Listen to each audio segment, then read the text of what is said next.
Since the dawn of humanity, one question has echoed through the generations. Where exactly was the Garden of Eden? Was it merely a symbol, or is there a real place hidden somewhere on Earth that still carries the traces of this lost paradise? Interesting. But hold on, is there really any concrete clue about this? Or are we talking about something purely spiritual? Because honestly, it's hard to imagine a place like that in the world we know today. But that's exactly what makes Eden so fascinating. Throughout history, scholars, theologians, and archaeologists have tried to unravel this mystery, and what we've discovered so far is surprising. I can tell there's a lot behind this story. Give us a spoiler. Are we going to talk about ancient maps, evidence in the Bible, or maybe some crazy theory? More than that, we're going to dive deep into historical, cultural, and even scientific accounts, and who knows, you might draw your own conclusions. If I were you, I'd go ahead and leave a comment right now. Where do you think the Garden of Eden was located? Because seriously, this discussion is going to be good. To begin, we need to go back to the first pages of the Bible, specifically the book of Genesis.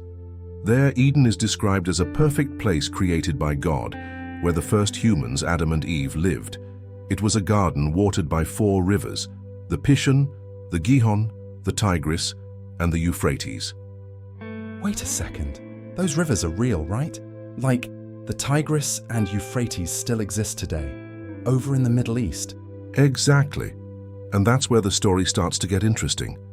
Many believe Eden could have been located in that region, among the current territories of Iraq, Iran, and Turkey. But it's not all that simple. What do you mean? Are you saying some people disagree? And what are the other theories? Plenty. Some point to Africa, others to Asia.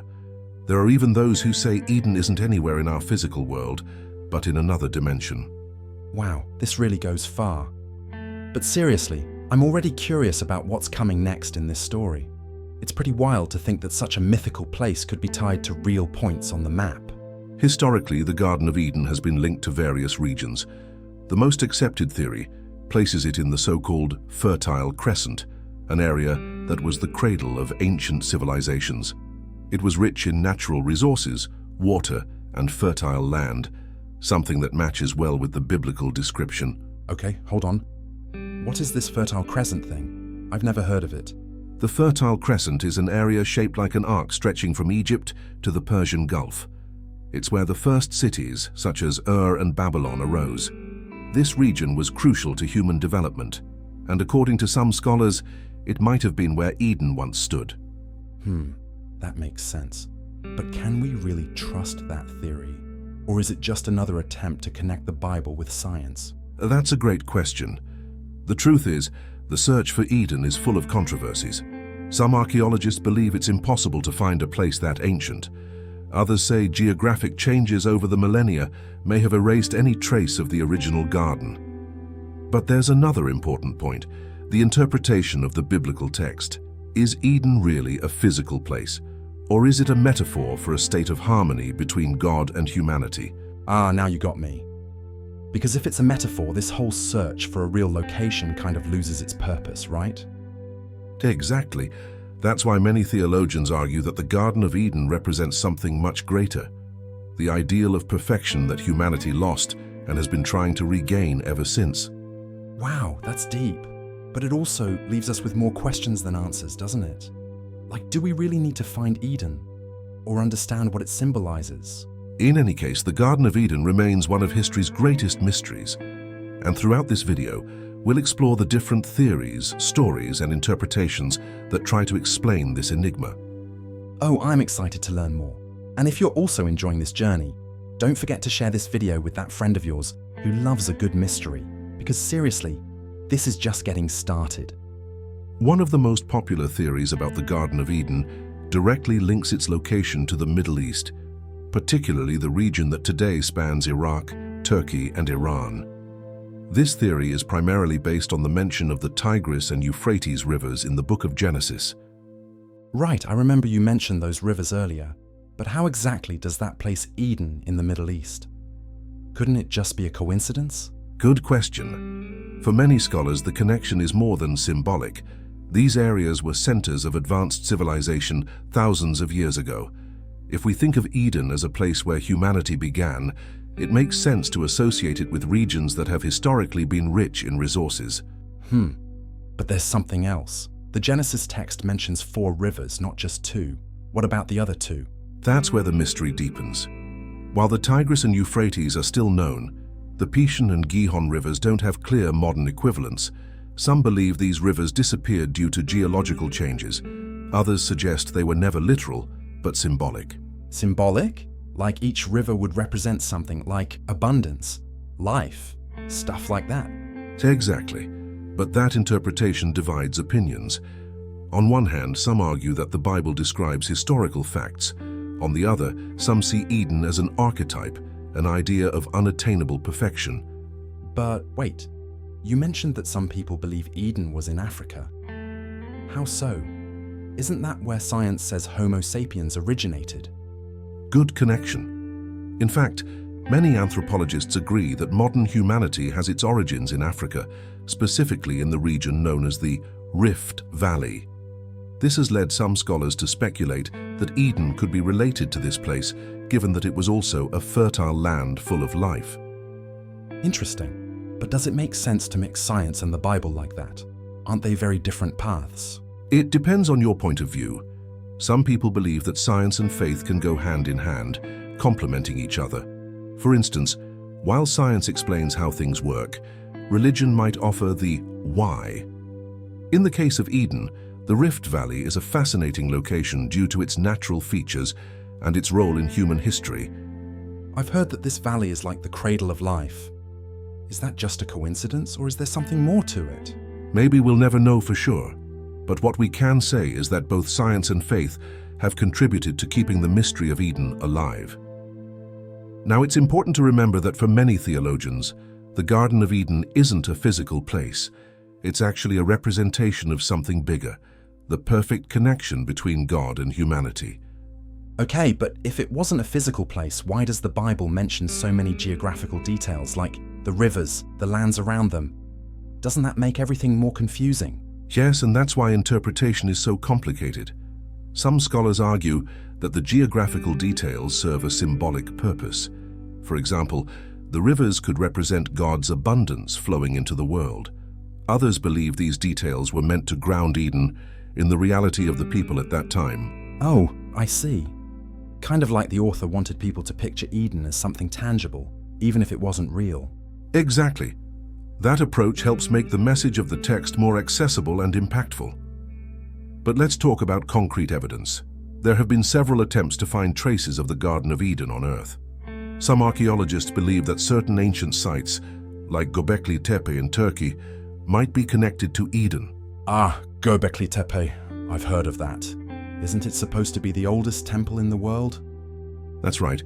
It's an archaeological site dating back to around 10,000 BC. Some argue it could have been a sort of proto-Eden, a place where humanity began organizing into more complex societies. Interesting, but doesn't that conflict with the biblical timeline? Like, the Bible talks about Eden before all this, right? Exactly. And this is where interpretations diverge.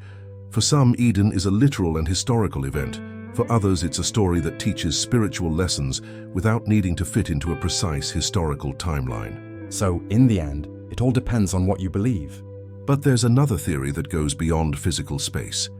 Some scholars suggest that the Garden of Eden might be in another dimension, a spiritual place that can't be found in the physical world. Wow, that almost sounds like science fiction. Like Eden would be some kind of portal or something. Sort of.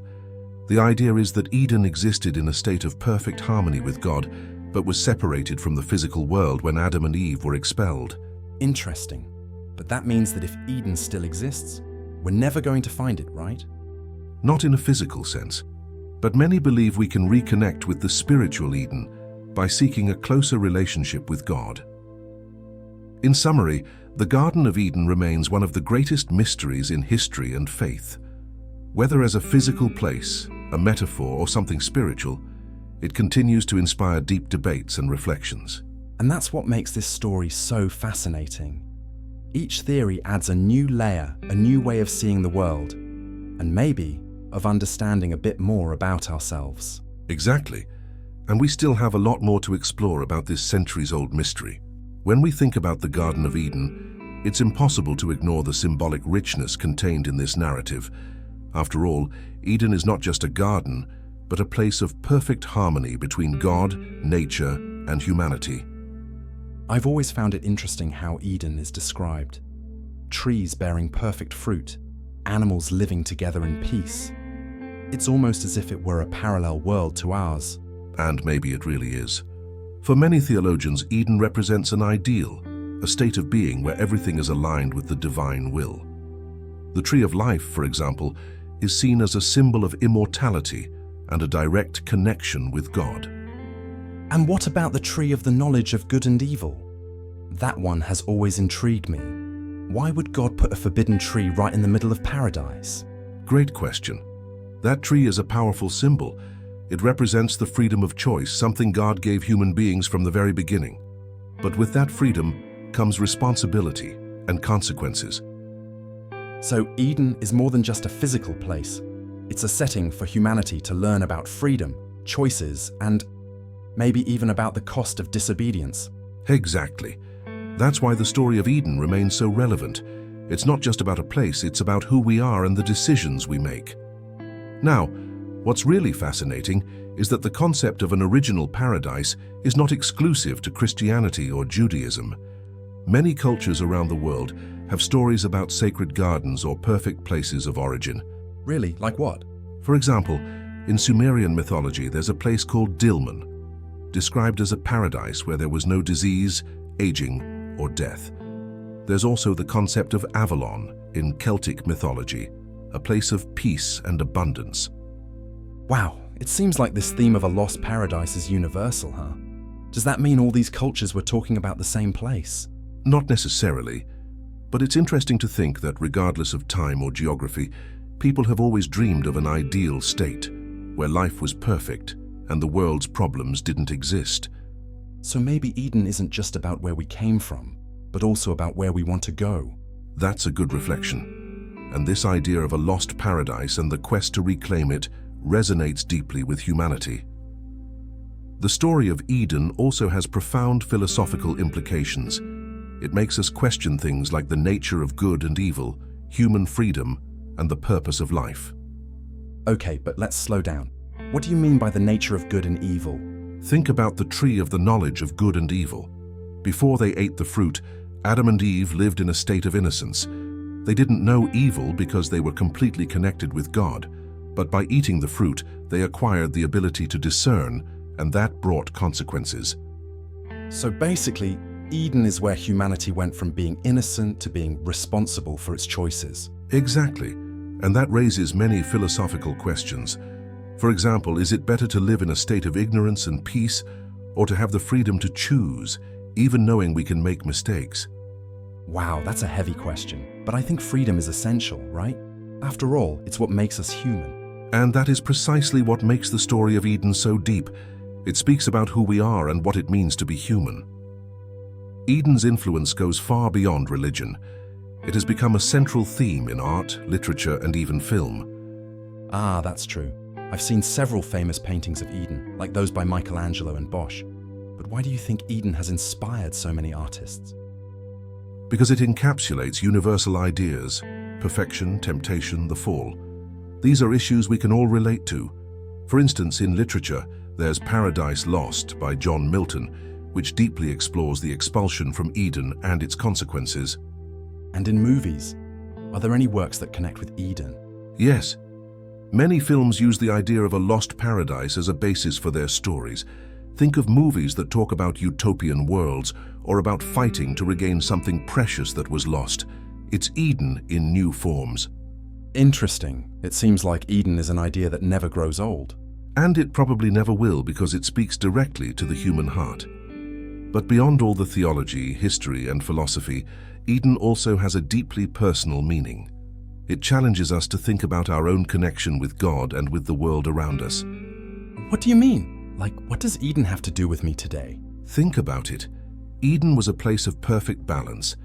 Adam and Eve lived in harmony with God, with nature, and with each other. So the question is, how can we recreate that balance in our own lives? Oh, now I get it. Eden isn't just a story about the past, but also an invitation to reflect on how we're living today. Exactly. And for many, seeking that balance is a way of returning to Eden, not physically, but spiritually. So, what is the Garden of Eden? A physical place, a metaphor, a spiritual ideal? Maybe we'll never have a definitive answer, but what matters is what it means to each of us. For me, Eden is a reminder that we can always seek something better within ourselves and in the world around us. And maybe that's what really matters. Not where Eden was, but what it teaches us about who we are and who we can become. When we think about the Garden of Eden, it's impossible to ignore the historical context of the book of Genesis. Written thousands of years ago, this narrative reflects not only a spiritual account, but also the cultural and historical aspects of its time. Okay, but was Genesis actually written as a history book, or more like an allegory? Because that changes a lot, right? Good question. Many scholars believe Genesis combines both. It includes historical elements such as mentions of real places and events that may have been inspired by true occurrences, but it also uses metaphors and symbolism to convey spiritual messages. I see. So the stories are like windows to understand the values and beliefs of that time. Exactly. For example, the idea of Eden as a perfect garden reflects humanity's desire for a state of harmony, something ancient civilizations also pursued in their myths and religions.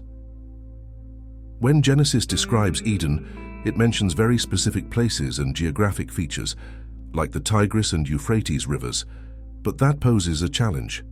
How do we interpret these elements in the context of the modern world? I've always wondered about that. Is it possible to take a current map and try to locate Eden based on those clues? Unfortunately, it's not that simple. The world has changed a lot since the time those texts were written. Natural disasters, climate change, and thousands of years of geological transformations may have completely altered the landscape. So basically, Eden could be under a desert or even at the bottom of the ocean. It's possible. Some scientists suggest that the Persian Gulf might have been the region where Eden was located, before it was flooded by rising sea levels thousands of years ago. Wow, thinking that Eden might be underwater. That adds a whole new layer of mystery, doesn't it? Speaking of changes in the world, the biblical narrative of the flood may also be linked to the mystery of Eden. Many believe that the flood described in Genesis could have wiped out any trace of the garden. That makes sense. But was the flood something literal, or is it just another metaphor? That depends on interpretation. There is geological evidence of large floods in Mesopotamia that could have inspired the story.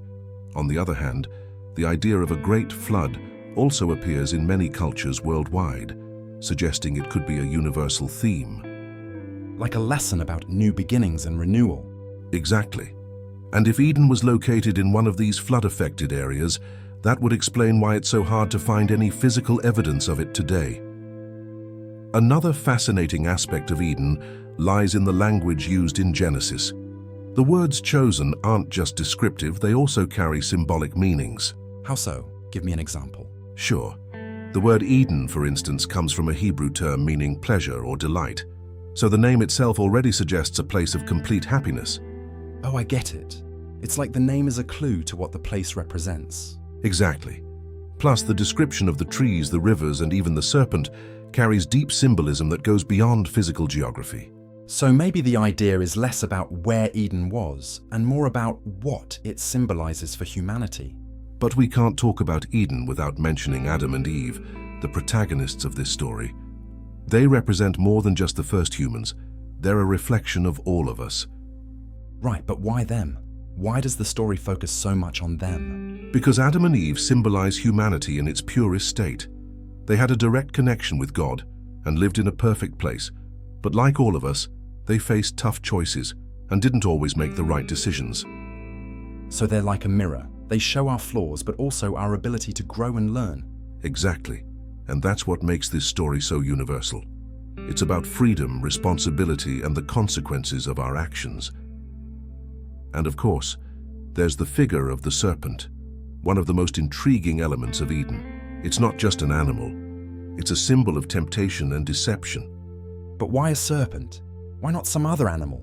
In ancient culture, the serpent was often associated with wisdom but also danger. It represents knowledge that can be used for good or evil. In the context of Eden, it symbolizes Adam and Eve's choice to follow their own will instead of God's. That's interesting. So the serpent isn't just the villain of the story, but also a reminder of the consequences of our choices. Exactly. And that's why the story of Eden remains so powerful. It challenges us to reflect on our own temptations and how we handle them. Finally, what makes Eden so impactful is what it represents for humanity, the loss of paradise. But that loss isn't the end of the story. It's the beginning of a journey to regain what was lost. So the expulsion from Eden is a starting point, not a final destination. Exactly. And throughout history, humanity has tried to recreate Eden, whether in our own lives, in our communities, or in our relationship with God. So in the end, Eden isn't just about the past. It's about the present and the future as well. Well said. And that's what keeps Eden alive in our minds and hearts to this day. Throughout the Bible, the Garden of Eden isn't just a starting point. It's also a promise, a vision of something that can be restored, a state of harmony between God, humanity, and the world. That's interesting, because we always think of Eden as something lost, but you're saying it could return. Exactly. In the book of Revelation, we find the vision of a new Jerusalem, where the tree of life appears once again. It's as though the end of the story circles back to the beginning, but in a renewed form. Wow, that really gives you hope, doesn't it? Like, even with everything that went wrong, there's still a plan to set things right. Yes, and that promise is one of the reasons Eden's story is so powerful. It connects the past to the future in a profound way. But what does that mean for us today? Does this idea of restoration teach us anything about how we should live now? I think so, because if Eden is about balance and harmony, maybe we should try to recreate that in our daily lives. Exactly.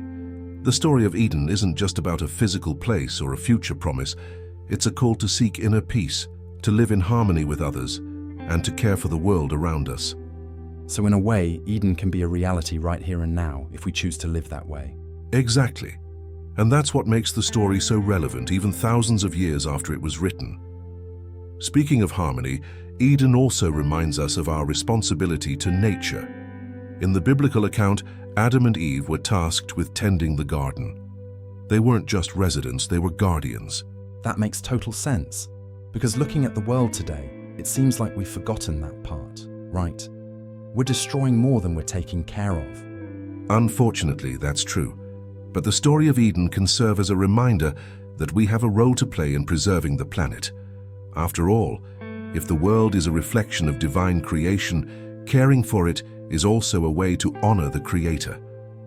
It's like Eden is still here, just hidden among the choices we make. Maybe it's time to rediscover it.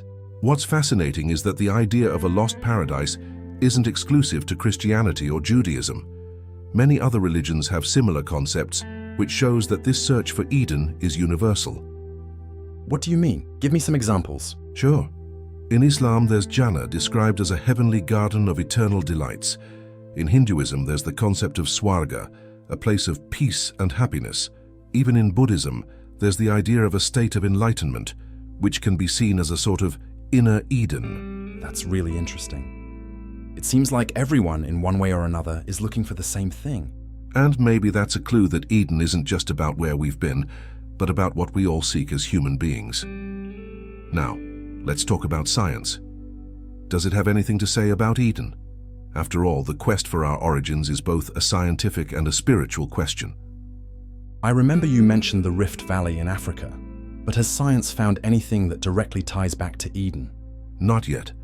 But science has helped us map out how early humans lived and interacted with the world. These studies show that the first human settlements were located in areas rich in natural resources, which fits the description of Eden. Interesting. So even if we never find a physical Eden, maybe science is helping us understand how we lived in the past and how we might live in the future. Exactly. And that brings us closer to Eden's essence, a life in balance with nature and with each other. Another important point is Eden's role in the concept of redemption. In Christian theology, the expulsion from Eden isn't seen merely as a loss, but as the start of a greater plan to reconcile humanity with God. So Eden isn't just about what we lost, but about what we can gain. Exactly. The Bible speaks of a future where God will once again be in communion with humanity, a reality many view as a return to the state of Eden, but in a glorified form. That's powerful, because in the end, Eden isn't just about perfection, it's about hope. Well said. And it's that hope that keeps us going even in the face of challenges. So what does the Garden of Eden mean for us today? It's a reminder of where we came from, a vision of where we can go, and a call to live more consciously and in greater balance. I like to think Eden is still inside each of us. It's that part that longs for peace, harmony, and connection with God, with others, and with all creation. Exactly. And maybe the greatest challenge isn't finding Eden on a map, but rediscovering it in our hearts and in our actions. That's deep, because in the end, Eden isn't just a story, it's an invitation to live better. Well said, and that invitation is open to all of us. The Garden of Eden is more than just a place or an event. It's an archetype, a story that encapsulates humanity's desires, fears, and hopes, a reflection of everything we long for, but also of everything we fear losing. Interesting. So Eden is kind of a representation of our own story, but in a more poetic form. Exactly. It represents the human desire for a state of perfection, where there's no pain, conflict, or separation. But it also reminds us that we are beings of choice, and that our decisions shape our destiny. That makes sense, because deep down I think we're all always looking for that Eden, whether it's at work, in relationships, or in how we deal with life. Exactly, and that's why the story of Eden continues to resonate even after thousands of years. One of the most striking parts of the Eden story is the expulsion of Adam and Eve. They were banished from the garden, leaving perfection behind and facing a world full of challenges. That's a heavy scene, right? Because you really feel their pain. It's like they lost everything at once. Yes, but at the same time, the expulsion is not the end of the story. It's the beginning of the human journey, a path of learning, growth, and above all, reconnection. So what seemed like a punishment was actually an opportunity for them and for us to grow. Exactly. The story of Eden teaches us that even in loss there is the possibility of redemption and transformation. Apart from theology and history, the Garden of Eden has also been an important theme in psychology and philosophy. It's often used as a metaphor for the state of the human mind and our inner aspirations. Oh, like when we say someone is living in paradise, but we're referring to an emotional or mental state. Exactly. In psychology, Eden can be seen as the human longing for security, comfort, and belonging. In philosophy, it raises questions about what it means to be human, about freedom and responsibility. And it's interesting how all of this is still so relevant, right? Because these are questions we're still trying to answer today. No doubt. And maybe that's why Eden never goes off stage. It's an essential part of who we are. Eden also plays a significant role in forming collective identity. It's not just a personal story.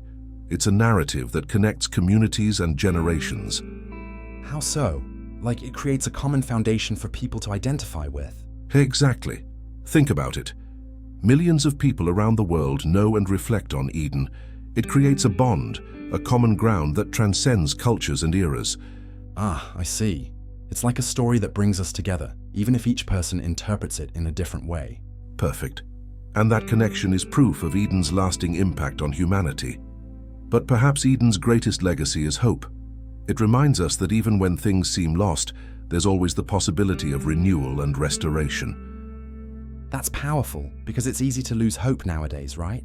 It feels like the world is getting more chaotic by the day. True. But the story of Eden shows us that perfection can be pursued, even if it's never fully achieved. It's that pursuit that keeps us going, even in the face of adversity. So Eden isn't just about a place we lost, but about a place we can build, inside and outside of ourselves. Exactly. And that's what makes this story so universal and timeless. Another important element of Eden is the tree of life. It appears at the beginning of the Bible and, interestingly, reappears at the end in the book of Revelation. This suggests that the tree is a symbol of continuity, something that connects the beginning to the end. Like a cycle, right? We start with the tree in Eden and end with it in a new creation. Exactly. And the tree of life reminds us that our connection with the divine, with nature, and with one another is essential to our future. It's like it's inviting us to live more consciously and connected. Exactly. And maybe that's the true legacy of Eden, to inspire us to create a better future. In the end, the Garden of Eden is more than an ancient story. It's a lens through which we can look at ourselves and at the world. It challenges us to reflect on our choices, our connections, and our hopes. For me, Eden is a reminder that perfection isn't found in a specific place, but in the way we choose to live and interact with the world. Well put. And that's what makes Eden so eternal. It doesn't belong to the past, it belongs to all times and all people. And maybe that's what makes it so special. No matter who you are or where you are, Eden will always have something to teach.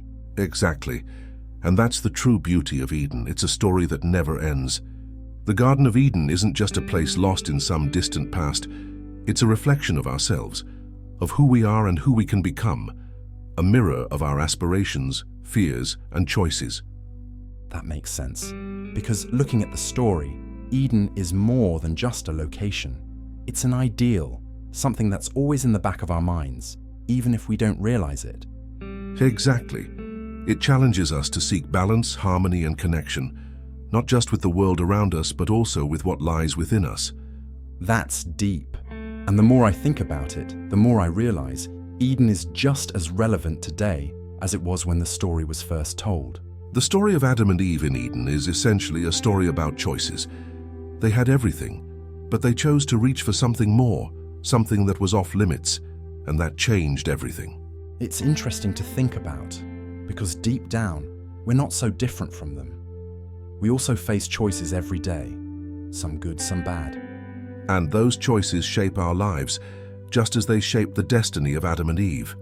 The big lesson from Eden is that every decision matters, and the consequences can reach much farther than we imagine. So Eden teaches us that even when we make mistakes, there's still room to learn, grow, and start over. Exactly. Because in the end, Eden's story isn't about perfection, it's about redemption. Many believe the true Eden isn't a place we can find in the physical world. It's a state of mind, something that exists inside each of us. That makes sense, because deep down what everyone wants is peace, happiness, and a deeper connection with something greater. Exactly. Eden reminds us that even in the midst of chaos and hardship, we can find a place of peace and harmony within ourselves. And that's a challenge, right? Because it requires us to look inward, face our fears, and make conscious decisions. Yes, but it's a challenge worth taking on.